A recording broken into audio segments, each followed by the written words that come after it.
Hello guys, welcome back to our YouTube channel TFI ముచ్చట్లు. Friends, Allu Arjun and Sandhya theatre case ట్విస్టుల మీద ట్విస్టులు అయితే రివీల్ అవుతున్నాయి అనమాట.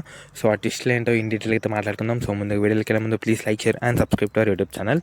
ఫ్రెండ్స్, మీ అందరికీ తెలిసిందే, నేను అల్లు అర్జున్ అయితే కస్టడీలోకి తీసుకున్నారు. అప్రాక్సిమేట్గా 14 క్వశ్చన్స్ అయితే ఏమో అడిగారనమాట.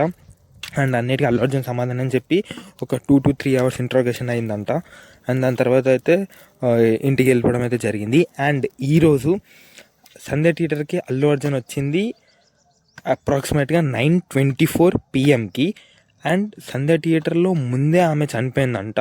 అప్రాక్సిమేట్గా 9:10 లోపు, అంటే 9:10 లోపు ఆమె చనిపోయిందంట. సో అల్లు అర్జున్కి ఆమెకి ఎలాంటి సంబంధం లేదు. సో ముందే ఆమె చనిపోయింది అని అయితే సీసీ కెమెరాలో చూసాము. సీసీ కెమెరా ఫుటేజ్లో అయితే క్లియర్గా అయితే తెలుస్తుంది అనమాట.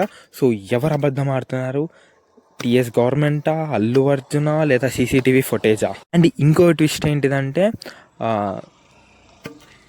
ఎవరైతే చనిపోయినా వాళ్ళ హస్బెండ్ ఉన్నాడో ఆమె స్వయాన అతనే చెప్పడం అయితే జరిగిందనమాట. లైక్ అల్లు అర్జున్కి మా మా ఆవిడ డెత్కి ఎలాంటి సంబంధం లేదు అన్నట్టుగా.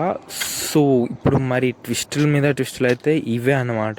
సో ఇప్పుడు అల్లు అర్జున్నే మొత్తం అరెస్ట్ చేసేసినట్టే సంధ్య థియేటర్ ఘటనలో.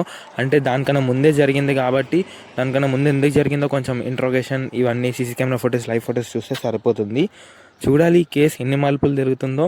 మేబీ హైకోర్టుకి వెళ్తే కానీ ఒరిజినల్ అయితే రావు. మేబీ గవర్నమెంట్ ఫేవర్ చేసుకోవచ్చు ఒకవేళ గవర్నమెంట్ తప్పు ఉంటే. సో మీరేమనుకున్నారు కామెంట్ చేసేయండి. So please like, share and subscribe to YouTube channel. Thanks for watching.